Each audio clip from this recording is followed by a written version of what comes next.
Faithful John. There was once on a time an old king who was ill, and thought to himself, I am lying on what must be my deathbed. Then said he, Tell Faithful John to come to me. Faithful John was his favorite servant, and was so called, because he had for his whole life long been so true to him. When therefore he came beside the bed, the king said to him, Most faithful John, I feel my end approaching, and have no anxiety except about my son. He is still of tender age, and cannot always know how to guide himself.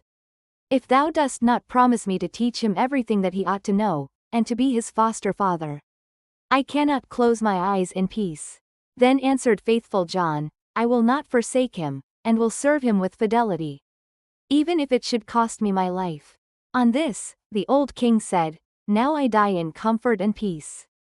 Then he added, After my death, thou shalt show him the whole castle, all the chambers, halls, and vaults, and all the treasures which lie therein. But the last chamber in the long gallery, in which is the picture of the princess of the golden dwelling, shalt thou not show.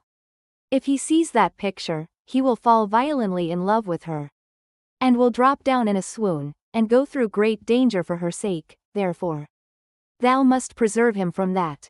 And when Faithful John had once more given his promise to the old king about this, the king said no more, but laid his head on his pillow, and died. When the old king had been carried to his grave, Faithful John told the young king all that he had promised his father on his deathbed, and said, This will I assuredly perform, and will be faithful to thee, as I have been faithful to him, even if it should cost me my life. When the mourning was over, Faithful John said to him, It is now time that thou shouldst see thine inheritance. I will show thee thy father's palace.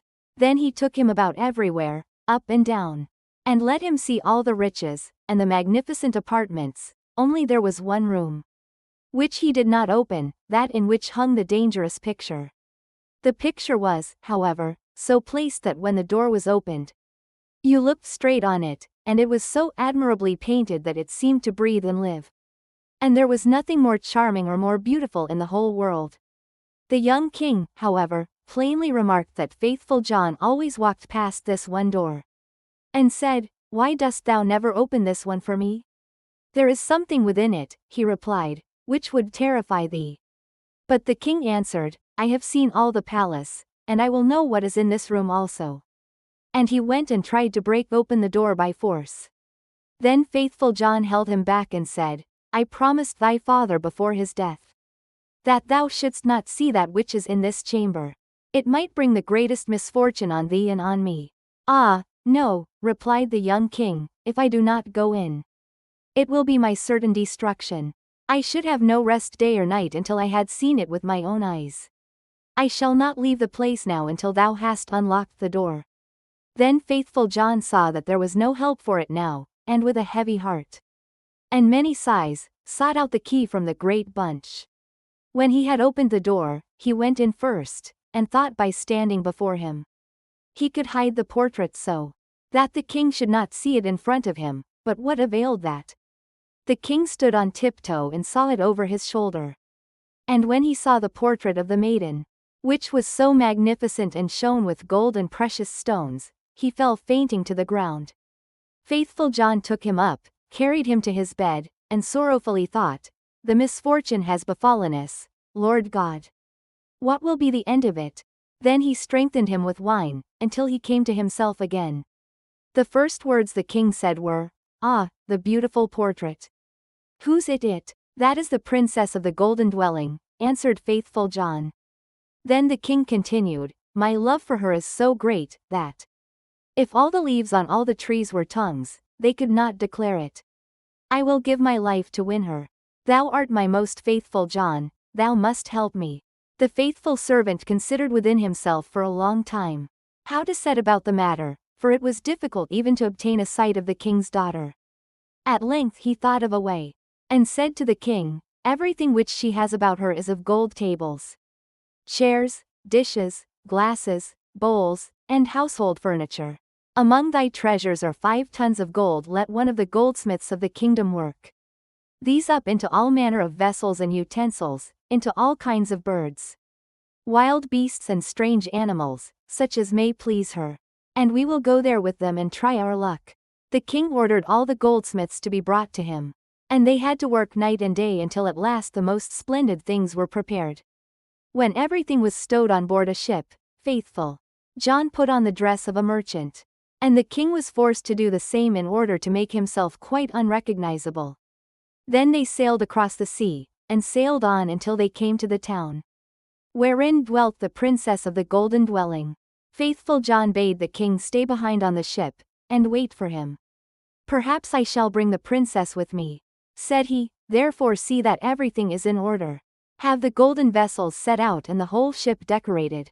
Then he gathered together in his apron all kinds of gold things, went on shore and walked straight to the royal palace. When he entered the courtyard of the palace, a beautiful girl was standing there by the well with 2 golden buckets in her hand, drawing water with them. And when she was just turning round to carry away the sparkling water, she saw the stranger, and asked who he was. So he answered, "I am a merchant," and opened his apron, and let her look in. Then she cried, "Oh, what beautiful gold things!" and put her pails down and looked at the golden wares one after the other. Then said the girl, "The princess must see these. She has such great pleasure in golden things, that she will buy all you have." She took him by the hand and led him upstairs, for she was the waiting maid. When the king's daughter saw the wares, she was quite delighted, and said, "They are so beautifully worked, that I will buy them all of thee."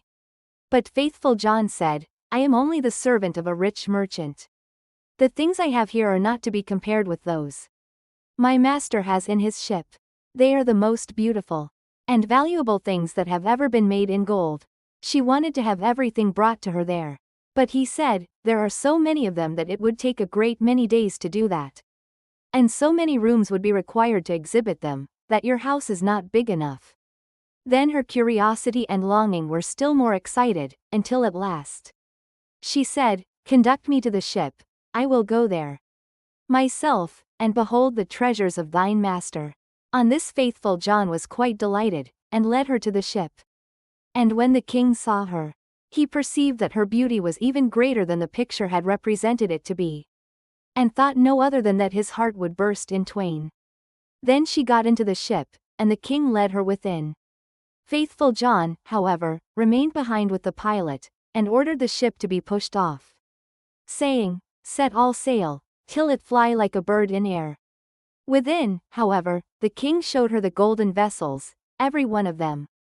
Also the wild beasts and strange animals. Many hours went by whilst she was seeing everything, and in her delight, she did not observe that the ship was sailing away. After she had looked at the last, she thanked the merchant and wanted to go home. But when she came to the side of the ship, she saw that it was on the deep sea far from land, and hurrying onwards with all sail set. "Ah," cried she in her alarm, "I am betrayed. I am carried away and have fallen into the power of a merchant. I would die rather." The king, however, seized her hand, and said, "I am not a merchant. I am a king, and of no meaner origin than thou art. And if I have carried thee away with subtlety, that has come to pass because of my exceeding great love for thee. The first time that I looked on thy portrait, I fell fainting to the ground." When the princess of the golden dwelling heard that, she was comforted, and her heart was inclined unto him, so that she willingly consented to be his wife. It so happened, however, while they were sailing onwards over the deep sea, that Faithful John, who was sitting on the forepart of the vessel, making music, saw 3 ravens in the air, which came flying towards them. On this he stopped playing and listened to what they were saying to each other. For that he well understood. One cried, "Oh, there he is carrying home the princess of the golden dwelling." "Yes," replied the second, "but he has not got her yet." Said the third, "But he has got her, she is sitting beside him in the ship." Then the first began again, and cried, "What good will that do him? When they reach land a chestnut horse will leap forward to meet him, and the prince will want to mount it. But if he does that, it will run away with him, and rise up into the air with him. And he will never see his maiden more." Spake the second, "But is there no escape?" "Oh, yes, if anyone else gets on it swiftly, and takes out the pistol which must be in its holster, and shoots the horse dead with it, the young king is saved. But who knows that? And whosoever does know it, and tells it to him, will be turned to stone from the toe to the knee. Then said the second, I know more than that. Even if the horse be killed, the young king will still not keep his bride. When they go into the castle together, a wrought bridal garment will be lying there in a dish, and looking as if it were woven of gold and silver. It is, however, nothing but sulfur and pitch. And if he put it on, it will burn him to the very bone and marrow. Said the third, Is there no escape at all? Oh, yes, replied the second, if anyone with gloves on seizes the garment and throws it into the fire and burns it, the young king will be saved. But what avails that? Whosoever knows it and tells it to him, half his body will become stone from the knee to the heart. Then said the third, I know still more. Even if the bridal garment be burnt, the young king will still not have his bride. After the wedding, when the dancing begins and the young queen is dancing, she will suddenly turn pale and fall down as if dead. And if someone does not lift her up and draw 3 drops of blood from her right breast and spit them out again, she will die. But if anyone who knows that were to declare it, he would become stone from the crown of his head to the sole of his foot. When the ravens had spoken of this together, they flew onwards, and faithful John had well understood everything, but from that time forth he became quiet and sad, for if he concealed what he had heard from his master, the latter would be unfortunate, and if he discovered it to him, he himself must sacrifice his life. At length, however, he said to himself, I will save my master, even if it bring destruction on myself. When therefore they came to shore, all happened as had been foretold by the ravens, and a magnificent chestnut horse sprang forward. Good, said the king, he shall carry me to my palace, and was about to mount it when faithful John got before him, jumped quickly on it, drew the pistol out of the holster, and shot the horse. Then the other attendants of the king, who after all were not very fond of faithful John, cried, How shameful to kill the beautiful animal that was to have carried the king to his palace. But the king said, Hold your peace and leave him alone, he is my most faithful John, who knows what may be the good of that. They went into the palace, and in the hall there stood a dish, and therein lay the bridal garment, looking no otherwise than as if it were made of gold and silver. The young king went towards it and was about to take hold of it, but faithful John pushed him away, seized it with gloves on, carried it quickly to the fire and burnt it. The other attendants again began to murmur, and said, Behold, now he is even burning the king's bridal garment. But the young king said, Who knows what good he may have done, leave him alone, he is my most faithful John.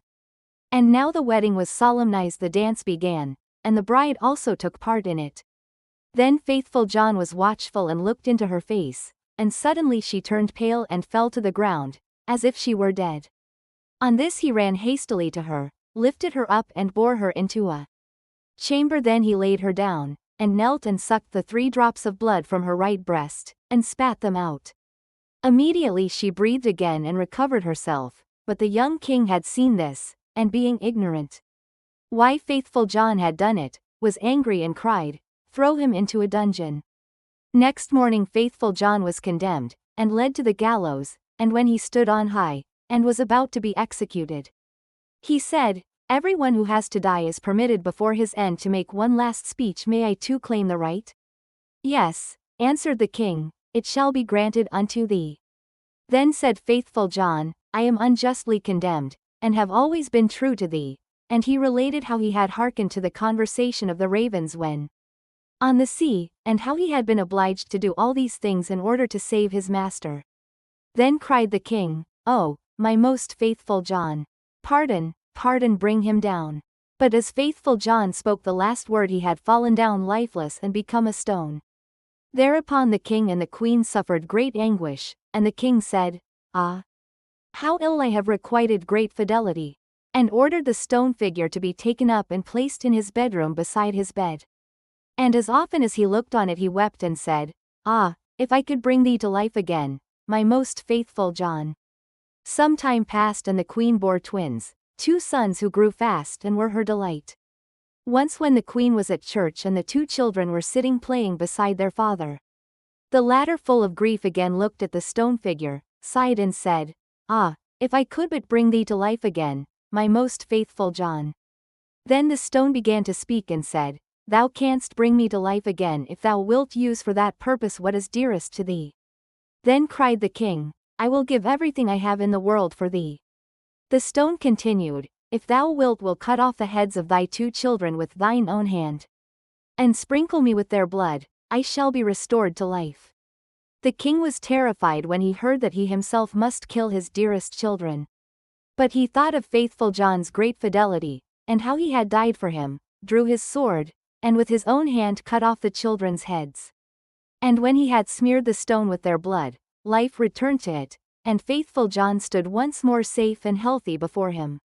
He said to the king, "Thy truth shall not go unrewarded," and took the heads of the children, put them on again, and rubbed the wounds with their blood, on which they became whole again immediately, and jumped about, and went on playing as if nothing had happened. Then the king was full of joy, and when he saw the queen coming he hid faithful John and the 2 children in a great cupboard. When she entered, he said to her, "Hast thou been praying in the church?" "Yes," answered she, "but I have constantly been thinking of faithful John and what misfortune has befallen him through us." Then said he, "Dear wife, we can give him his life again, but it will cost us our 2 little sons, whom we must sacrifice." The queen turned pale, and her heart was full of terror, but she said, "We owe it to him, for his great fidelity." Then the king was rejoiced that she thought as he had thought, and went and opened the cupboard, and brought forth faithful John and the children, and said, "God be praised, he is delivered, and we have our little sons again also," and told her how everything had occurred. Then they dwelt together in much happiness until their death.